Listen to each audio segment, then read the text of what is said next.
Okay, good day, guys.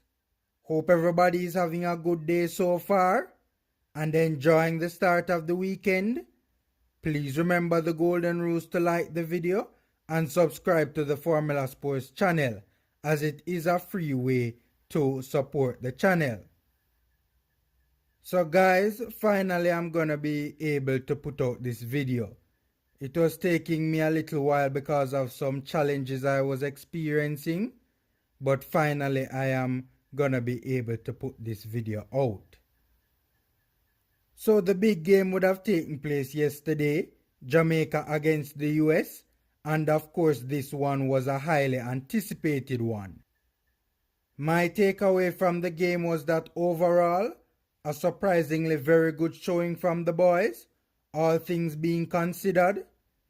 You know, the fact is the boys faced significant challenges leading up to this game. Firstly, JFF, please get your act together. You know how embarrassing it is when I'm watching the game and the American commentator is talking about the camp being cancelled and how the local contingent had to be rushed out of the island because it was not known that visas were needed to travel to Austria. Man, just embarrassing. Also, these guys have never played together before, and to go out there and equip themselves the way they did was very good, man. Very good. Especially for Pinnock and Moore to play as good as they did, having never been paired together. Very good, man. Very, very, very good. And this was obviously another major talking point. How the new recruits looked good and represented well, and will definitely add a lot, as they are definitely good additions to the team. One of the main things for me is that I am disappointed we didn't get a chance to see Harding, especially when we could have gotten some additional corner kicks from his throw-ins in the final third, and those who have seen him play would know exactly what I'm talking about. We really could have put our height advantage to good use if he was on the pitch with those long throw-ins. Added to the fact that we could have played him instead of Isaacs in the midfield, a position that he has played for Rotherham this season, and Isaacs, as we all saw, was less than convincing in this game, and at times looked like a deer in headlights. Overall though, the team held their own for most of the game. So major props to Tapa. He organized the troops well, even though I didn't agree with him taking off Lowe when he did. And he was obviously the standout performer for me. That is without a doubt, right? Jamal Lowe had an excellent debut. I don't think there was a time that Lowe got the ball and didn't do something good with it. He was constantly going forward, constantly making forward passes, constantly running at the US team, taking players on, and putting his physicality to good use. And obviously the goal was just spectacular. The through pass that he did to Gray from the halfway line to send him on his way, then to sprint all the way from the halfway line to get to the end of Gray's nutmeg pass and apply that exotic looking finish was just simply brilliant, right? What can I say? The guy was working. And to be honest with you, I am not surprised. He was one of the new recruits that I was eagerly anticipating, as I do believe he has a lot to add to the program because of his versatility and him being the complete package. Gray's hold-up play was also very good, and he did very well every time he touched the ball. Well, except for that one time he found himself at the near post and swung at Mariappa's cross and missed.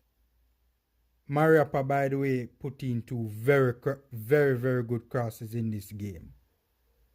Palmer also did well, even though he didn't get as many touches on the ball as I would have liked, but every time he got the ball, he put it to good use, especially for the goal when he got the ball on the half turn and slipped it through to Lowe to then give it to Gray. Bell performed creditably as well. Pinnock and Moore also did very well together, except for on that second goal where Pinnock was too easily turned by Sargent and Moore was surprisingly caught ball watching, right? Very uncharacteristic of him. Apart from that, both didn't put a foot wrong though. Both were instrumental in keeping the US out and helped cause the US some problems when we were pressing them high up the pitch, as both were heavily involved in defending the outballs the Americans played to elude our press.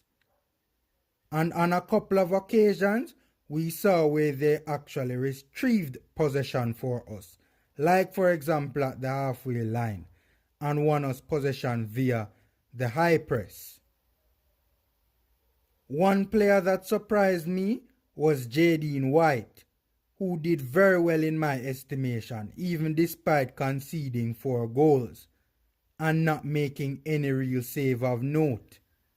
Well, come to think of it, he did make that one save against Gio Reyna where he came and made himself big. But I still think that there were positives that could be taken from his performances. I thought his passing was excellent and really helped us get going up the pitch, and also served as an excellent outball to elude the US's press. He was also very composed on the ball and commanded his area of the pitch reasonably well. All of this despite not playing competitively for about a year. And truth be told, he really couldn't do much about the goals, although some think he could have saved the second one from Aronson. I disagree though. Aronson was extremely close to the goal, and it would have been very difficult for White to have made a save in my estimation. The main issue that I took from this game though were the 2 players tasked with offering protection to the back 4, Hector and Isaacs, who I thought were abysmal to say the least. Especially Hector, I was very disappointed in him, as I thought he would have been a real asset in this game, but to say it wasn't his best game would be an understatement. I suspect that because he hadn't had consistent game in a while at his club Fulham, that has led to him being extremely rusty in this game. Particularly his passing, which is something that has obviously garnered praise from the Jamaican massive. But yesterday, his passing was absolutely terrible. I don't think Hector had one single pass which was successfully completed. He even denied Gray a clear goal-scoring opportunity because of a misplaced pass.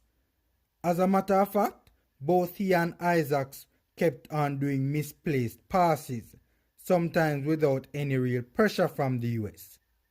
And this just kept on putting the team under even more consistent pressure and inviting said pressure, and helped to keep us pending in our own half, and also denied us many counter-attacking opportunities. Hector and Isaacs were also being beaten too easily, resulting in a number of viral videos making Serginho Dest looking like a right-footed Messi. And we all will never forget about the comical defending from Hector on the Dest goal, just like we will never forget the 2 mistakes in the Gold Cup final. But I do think that if their passing was much better, the game could have been a lot better for us. The one thing I will give Hector and Isaacs credit for was that they and the centre-backs were constantly blocking passing channels and making it difficult for the likes of Pulisic and Dest to make that final pass. And whenever Pulisic and Dest got by Hector and Isaacs, Pinnock and Moore would have stepped up and also prevented those final passes from taking place, or blocking those channels to prevent those final passes to take place. One thing I also realized from both Isaacs and Lowe and even Morris was that they were constantly ushering the wide players away from Mariappa and allowing them into the path of Pinnock and Moore. I am personally of the opinion that this was a deliberate tactic, because when you looked at how they were positioning their bodies when defending against Pulisic and Dest, it was clear they didn't want them running at Mariappa and getting in behind our defense and causing those sort of problems. And of course, we saw that in defending, Mariappa was a bit slow at times. And he is 34 years old. To ask him to keep up with a Dest and a Pulisic was always going to be a difficult task for him. I was also a bit disappointed with one sub in particular from Tapa. I personally thought Lowe should have stayed on, as he wasn't tired. I mean, the guy just completed a 50-yard sprint to get onto the nutmeg pass from Gray and to apply that cool finish. So why take off an attacker and replace him with a midfielder at that point in the game? In my opinion, we should have kept on the striker who was playing as a winger to help get us the equalizing goal. Who knows? Even to try and take the game to the US at that point. I also thought that Pinnock should have stayed on as well, because he should remain the main constant. Because when we play teams like Mexico, I would not advise that Moore starts, because even though Moore is decent in the air, he is susceptible to being bullied aerially by the likes of a Jimenez. So Tilt should have come on to play with Pinnock instead of Moore, in my estimation, and get as much playing time in with those two as possible. Overall though, the game finished as many expected. A lot of possession for the US, 70% to be exact, and a not so flattering scoreline with the likes of Dest, Pulisic, Musa, Sargent, Reina and Aronson causing problems. Leggett as well. But even though we defended for most of the game, we still performed creditably and still left with a number of positives, as a number of lessons were learned. And also, the fluctuation between the high press and the low block was perfectly executed, and we picked the right times to press them high up the pitch. And we did so very well. So major props to the boys, as they equipped themselves well, and under the terrible circumstances and the terrible build-up, gave a good account. Okay, that's my 2 cents. Enjoy your weekend, guys. Please remember to like the video and to subscribe to the Formula Sports channel. And until next time.